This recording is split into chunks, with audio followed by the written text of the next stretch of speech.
picture this. You're at a crowded Target on a Saturday afternoon. Your 5-year-old wants a toy. You say no. And then it happens. The meltdown, the floor, the tears, the stares from strangers. Now picture this. A mother in Tokyo. Same scenario. Busy train, tired toddler, full-blown tantrum unfolding. And she doesn't yell, doesn't bribe, doesn't threaten, doesn't even tense up. She just waits, quietly, like she knows something you don't. Here's the truth. She does. Because Japanese children are ranked among the most emotionally regulated, self-disciplined kids on the planet. Not because of strict rules, not because of punishment, not because Japanese children are somehow fundamentally different from yours, but because of a parenting philosophy so simple and so deeply backed by neuroscience that once you understand it, you will never parent the same way again. Stay with me, because by the end of this video, you'll have 3 science-backed tools that Japanese parents have used for generations, and a specific action you can take tonight. Now, I know what you might already be thinking. This is a different culture. This won't translate to my life in Ohio, or Texas, or wherever. And that's a fair instinct. But here's what the research actually shows. Dr. Joseph Tobin, an early childhood researcher at Arizona State University, spent decades comparing classroom behavior in Japanese, American, and Chinese preschools. What he found wasn't cultural coincidence. It was deliberate philosophy. Specific, repeatable practices that any parent anywhere can apply. And those practices align almost perfectly with what developmental psychologists like Dr. Ross Greene at Harvard and Dr. Stuart Ablon have been saying for years. Children don't misbehave because they want to make your life hard. They misbehave because they are missing a skill. That one shift in how you see your child's behavior, that is where everything begins. The Shitsuke shift. The first concept is called Shitsuke, pronounced Shitsuke. In Japanese, the word is written with 2 characters, one meaning body, one meaning beauty. Translated literally, to attach beauty to the body. Not punishment, not control, beauty. Shitsuke is the Japanese art of raising a child who wants to behave, not because they fear consequences, but because good behavior has genuinely become part of who they are. Read that again. A child who wants to behave. In American parenting culture, and I say this with full compassion because we are all doing our best, we tend to wait for the bad behavior, then react. We raise our voice, we take away the screen, we send them to their room. And it works for about 8 minutes. Then it happens again. Why? Because we are treating the symptom, not the root cause. Dr. Ross Greene's research at Harvard identified something he called lagging skills. Children who act out aren't being defiant for the sake of it. They are lacking specific cognitive and emotional skills. Impulse control, frustration tolerance, flexible thinking. And until those skills are directly taught, no amount of punishment closes the gap. Japanese parents intuitively understood this long before the science caught up. Instead of asking, "How do I stop this behavior?" they ask, "What skill does my child not yet have?" Think about the last time your child acted out.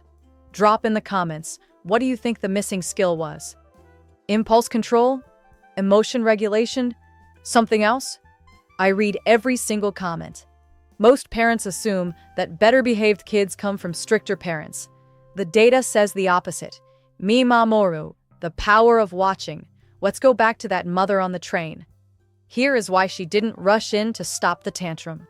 She was practicing something called Mimamoru, which translates as to watch over while protecting. It is the Japanese belief that children grow stronger precisely when adults resist the urge to intervene at every hard moment. And it flies in the face of everything our culture tells us to do.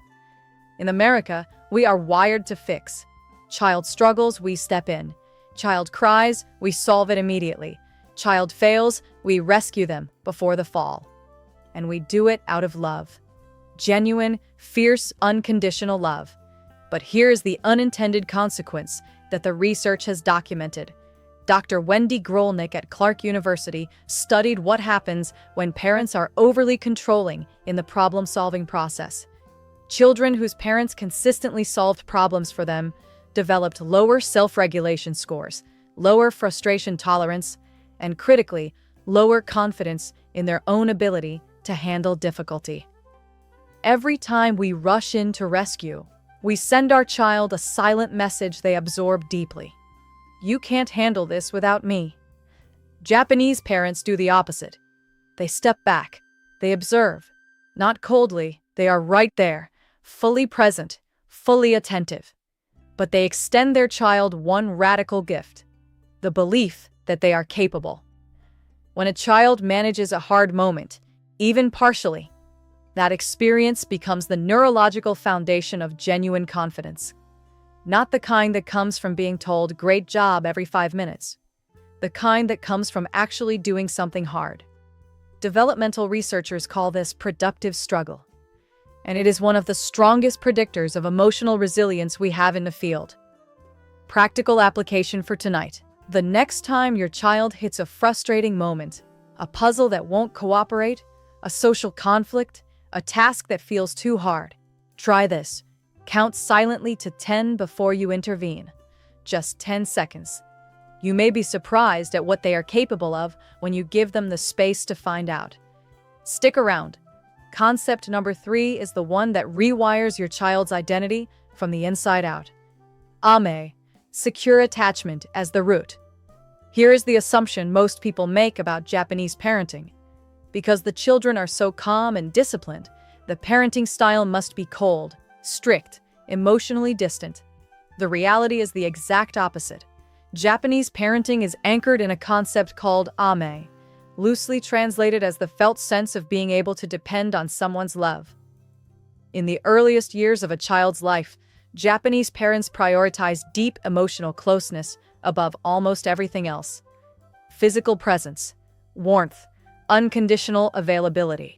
And neuroscience now fully confirms why this works. Dr. Alan Shore at UCLA, one of the world's leading researchers in developmental neuroscience, has shown that a child's capacity for self-regulation is literally built in the brain through the quality of the early attachment relationship. Specifically, through thousands of small moments of attunement between parent and child in the first 3 years of life. When a child feels deeply, securely loved, not conditionally, not as a reward for good behavior, but as a baseline fact of their existence, their nervous system develops differently. The stress response becomes more regulated. The prefrontal cortex, the brain's seat of self-control, develops more fully. The child simply does not need to act out to feel seen. The emotional closeness is not the opposite of discipline. It is the soil discipline grows from. And here is what American parents can take from this right now. You don't need to co-sleep or make any cultural adaptation. What "am I" really means is this: before correction, connection, every single time. Here's something worth thinking about. Comment below. Do you lead with correction or connection when your child acts up? There is no wrong answer. I'm genuinely curious where you are in this. Have you ever seen a video of Japanese elementary school kids cleaning their own classrooms? No janitors, no adults directing them. They just do it every single day. That is not a coincidence. And it's not about cleanliness. Identity through daily ritual. The third principle of Japanese parenting is this: behavior becomes character through repetition. In Japan, children as young as 3 or 4 are given small, daily responsibilities: setting the table, packing their school bag, wiping down surfaces after lunch. Not because the parent needs help, because these repeated rituals do something profound to the child's developing sense of self. Psychologist Dr. Hazel Marcus at Stanford has spent decades studying how identity shapes behavior. Her research shows that children's self-concept, how they see themselves, is one of the most powerful drivers of how they act. more powerful than rules, more powerful than reward systems. In other words, if your child sees themselves as a responsible, capable, contributing person, they will behave like one, because it's who they believe they are. Japanese parents don't say, "Clean your room because I said so." Through daily ritual, through modeling, through quiet expectation, they communicate something different. This is who we are. This is what people in our family do. And children will almost always rise to meet an identity. When you constantly reward good behavior with treats, stickers, or screen time, you are accidentally teaching your child that the behavior is a transaction, not who they are. The moment the reward disappears, so does the behavior. Japanese parents skip the transaction entirely and go straight to identity. What's one small daily responsibility you could give your child this week? Something tiny. Comment it below, even if it's wipe the table after dinner. Let's build this together. Let's bring this home. 3 concepts, 3 shifts in how you see your child. Shitsuke, stop punishing the behavior. Start teaching the missing skill. Ask not, how do I stop this? But what does my child not yet know how to do? Mimamoru, give your child the gift of productive struggle. Count to 10 before you intervene. Let them discover that they are capable of more than you thought. Amai, connection before correction, every time. Because a regulated nervous system grows from a secure, unconditional bond. And the daily ritual, not as a chore, not as a transaction, but as an identity statement. This is who we are. Japanese parents aren't calmer because they're perfect. They're calmer because they've built a system, one small moment of trust at a time. If this gave you something real to think about, share it with a parent in your life who needs to hear it. And if you want more content on child psychology, emotional development, and the science of raising resilient kids, hit subscribe and turn on notifications. The next video is on something even more powerful: the hidden signals your child sends you before a meltdown, and exactly what to do in those first 30 seconds. You don't want to miss that one. See you there.